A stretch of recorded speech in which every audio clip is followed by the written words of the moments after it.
Welcome to বঙ্গজয় বন্ধুরা, আশা করি তোমরা সবাই ভালো আছো। আরও একটা নতুন ভিডিওতে আজকে তোমাদের কাছে হাজির হয়েছি। ভিডিওটা অনেকক্ষণ আগে বানিয়েছি আর ভাবলাম একটু রাত করে ভিডিওটা আপলোড করব, তো সেই কারণে কিন্তু তোমাদের কাছে আজকে চলে এসেছি। আজকে কিন্তু কথা হবে আগামীকাল ভারত কিন্তু এশিয়া কাপ কোয়ালিফায়ার ম্যাচে খেলতে নামছে বাংলাদেশের সাথে, আর সেই ম্যাচ নিয়ে কিন্তু আলোচনা হবে। এছাড়া কিন্তু ভারতীয় ফুটবলের রেফারির আতঙ্ক কিন্তু ছাড়ছে না।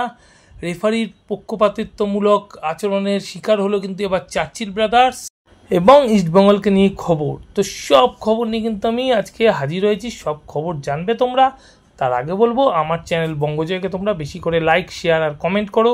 আর চ্যানেলে যারা নতুন এসছো তারা সাবস্ক্রাইব করে বেল বাটনটা অন করে দাও, যাতে ফুটবলের সব নোটিফিকেশান তোমরা রোজকার মতন পেতে থাকো। তো চলো দেখি আজকে তোমাদের জন্য কি খবর অপেক্ষা করছে। তো প্রথমেই আসি ভারতীয় ফুটবল দলের খবরে। আর আগামীকাল ভারতীয় ফুটবল দল কিন্তু শিলংয়ে খেলতে নামছে এএফসি কোয়ালিফায়ার ম্যাচে, আর সেই ম্যাচে মুখোমুখি হচ্ছে বাংলাদেশের সাথে। আর বাংলাদেশ জানো যে ফেসবুক ট্রোল মানে বাংলাদেশের ওপরে কেউ নেই, তারা নিজেদেরকে কিন্তু ফেসবুকে বিশ্ব চ্যাম্পিয়ন বানিয়ে রেখে দিয়েছে। তারা পারুক না পারুক, খেলাধুলাতে পারুক না পারুক, তারা ফেসবুকে বিশ্ব চ্যাম্পিয়ন। আর সেই কারণেই কিন্তু বাংলাদেশ আগামীকাল ম্যাচে তাদের সমর্থকরা কিন্তু হারিয়ে দিয়েছে বলা যায় ভারতকে ম্যাচে, মানে ফেসবুকের মাধ্যমে, তাদের কমেন্টের মাধ্যমে বলো, তাদের ভিডিওর মাধ্যমে বলো।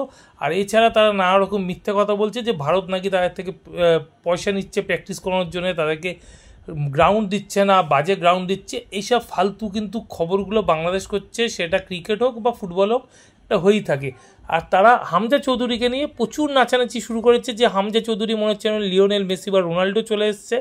কিন্তু বাংলাদেশ ভুলে গেছে যে বাংলাদেশের বাকি ফুটবলাররা বাংলাদেশের ফুটবলার, সেটা রাকিব হোসেন হোক বা গোলকিপার জিকো হোক, তপু বর্মন হোক, তো এরাই কিন্তু কালকে খেলবে। আর যাই হোক, কালকে আগে কিন্তু বাংলাদেশ শুরু চাইছে যে একটা হাইপ তৈরি করতে ম্যাচের আগে, সেটা বাংলাদেশিদের ব্যাপার। আর অন্যদিকে ভারত কিন্তু কালকে মানালো মার্কুসদের কোচিংয়ে বাংলাদেশের সাথে মুখোমুখি হতে চলেছে। আর ভারত কিন্তু কালকে জেতার ব্যাপারে ঘরের মাঠে যথেষ্ট আত্মবিশ্বাস। আর তার সাথে কিন্তু কালকে ভারতে গোলে বিশাল কাইত কিন্তু শুরু করছে, এবং সন্দেশ জিঙ্গান, রাহুল বেকেরা কিন্তু কালকে ম্যাচ জেতার ব্যাপারে যথেষ্ট আশাবাদী। লিস্টন কোলাসো, নয়রে মহেশ সিং, আপুইয়া, জিকসন সিংরা আছে, এবং ফরওয়ার্ডে অবশ্যই সেই আমাদের যাকে নিয়ে ভরসা, সেই সুনীল ছেত্রী। তো তারা এমন ভাব করছে বাংলাদেশ যেন সুনীল ছেত্রী কোনো প্লেয়ার না, হামজা চৌধুরী প্লেয়ার।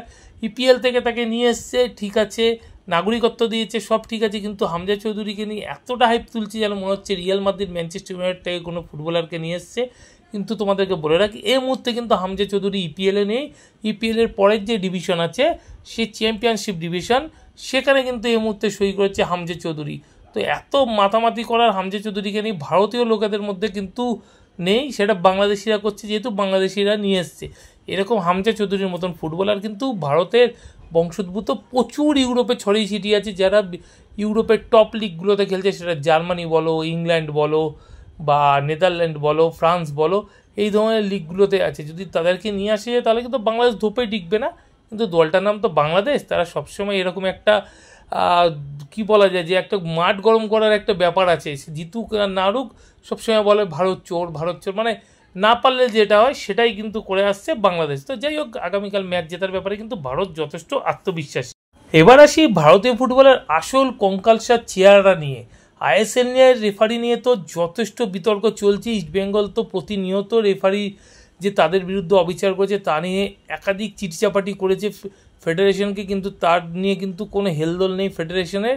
আর ইস্টবেঙ্গলের কথাই যেন সত্যতা আরও প্রকাশ পেল এবার আই লিগে। চার্চিল ব্রাদার্স আই লিগ দৌড়ে কিন্তু সবার আগে ছিল। আর সেই চার্চিল ব্রাদার্সকে কিন্তু রেফারি ক্রিস্টাল জন, যাকে নিয়ে একাধিক ম্যাচে কিন্তু বিতর্ক সৃষ্টি হয়েছে, সেটা ইস্টবেঙ্গলের খেলা তো বাদে দিলাম।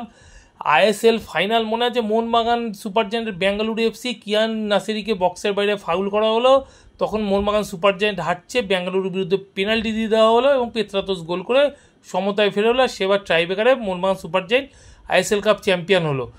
তারপরেও কিন্তু সে ব্যাঙ্গালোর কেরালা ম্যাচ, যেখানে কেরালার কোচ ইভান ভুকানোভিচ এই রেফারির বিরুদ্ধে কিন্তু প্রতিবাদ জানিয়ে দলকে মাঠ থেকে তুলে নিয়েছিল, এবং কেরালাকে সাসপেন্ড করা হয়েছিল, এবং জরিমানাও করা হয়েছিল। পরবর্তী সময় জরিমানা দিয়ে কেরালা আইএসএলে আবার প্রবেশ করে।